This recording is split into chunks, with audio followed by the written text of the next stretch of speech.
Rajkot Jetpur highway પર જનહિત highway હક આંદોલન સમિતિ દ્વારા કલેક્ટર કચેરી પર ઘેરાવ કરવામાં આવ્યો હતો।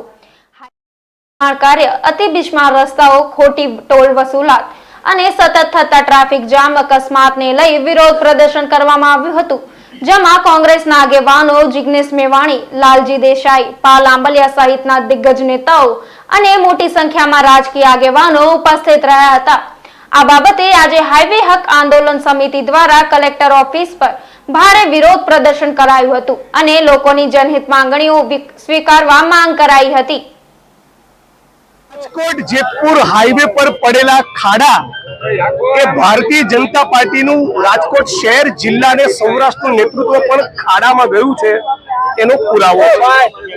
આ રાજકોટના હાર્દ સમાજનો હાઈવે 1200 કરોડ રૂપિયાનો પ્રોજેક્ટ, સુશાસન અને ગુડ ગવર્નન્સના એવોર્ડ જીતનારી ગુજરાતની સરકાર અને નેશનલ હાઈવે ઓથોરિટી 150 કરોડનું ટોલ વસૂલ કર્યા બાદ પણ 1.5 વર્ષથી એક રોડ પૂરું ન કરી શકે।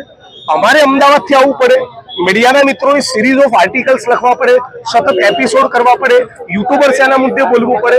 આ ભારતીય જનતા પાર્ટીના નેતૃત્વ માટે બહુ જ મોટી ચિંતા અને શરમનો વિષય હોવો જોઈએ। અનેક લોકોની એમ્બ્યુલન્સીસ 3-3, 4-4 કલાક સુધી બ્લોક થઈ જાય છે। લાખો કરોડો રૂપિયાની કિંમતના પેટ્રોલ ડીઝલના ઈંધણ બળી રહ્યા છે। 1.5 વર્ષથી ધૂળની ડમરી ઉડી રહી છે, ડાયવર્ઝનના ઠેકાણા નથી। તમારે સવાલ એ થઈ રહ્યો છે કે આટલી મોટી ગંભીર સમસ્યા હોવા છતાં રાજકોટ શહેર, રાજકોટ જિલ્લો અને સૌરાષ્ટ્રનું ભારતીય જનતા પાર્ટીનું નેતૃત્વ, ભાજપના કોર્પોરેટર, ધારાસભ્યો, સંસદ સભ્ય અને રાજ્યસભાના મેમ્બર આ બધા ચૂપ કેમ છે? આ મને નથી સમજાઈ રહ્યું। હું માંગણી કરું છું, દેશના પ્રધાનમંત્રી રાજકોટ જેતપુર હાઈવે ઉપર આવે, જ્યાં જ્યાં નરેન્દ્રભાઈના રોડ શો થાય છે ત્યાં રાતોરાત પોલીસ પ્રશાસન અને તંત્ર હરકતમાં આવતા હોય છે, કદાચ આ રોડ, આ હાઈવેનું કામ પણ પૂરું થાય। પણ અત્યારે જે બિસ્માર પરિસ્થિતિમાં આ જે રોડ છે એ બહુ જ મોટી શરમનો વિષય છે અને એટલા માટે હું ગુજરાતના એક નાગરિક તરીકે સમગ્ર રાજકોટ વાસીઓને, સૌરાષ્ટ્ર વાસીઓને અપીલ કરું છું, આપણું એક જ સૂત્ર, એક જ નારો હોવો જોઈએ, રોડ નહીં તો ટોલ નહીં। 1200 કરોડના પ્રોજેક્ટમાં 10 વર્ષમાં તમે 2000 કરોડ કમાવાના છો। એ ખાલી મેન્ટેનન્સ માટે હોય, આ એના બદલે લૂંટ ચાલી રહી છે।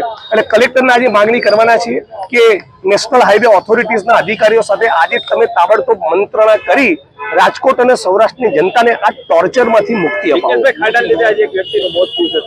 ખાડાને લીધે 1 થી વધારે લોકોના મૃત્યુ થયા છે। આજે પણ જે મૃત્યુ થયું અમને હું શ્રદ્ધાંજલિ પાઠવું છું, પણ રાજ્યના મુખ્યમંત્રીશ્રીને, ચીફ સેક્રેટરીને અપીલ કરું છું કે તમે તાબડતોબ આમાં એક હાઈ પાવર કમિટીની રચના કરીને તાત્કાલિક ધોરણે આમાં કોઈ એક્શન લેવડાવવું જોઈએ।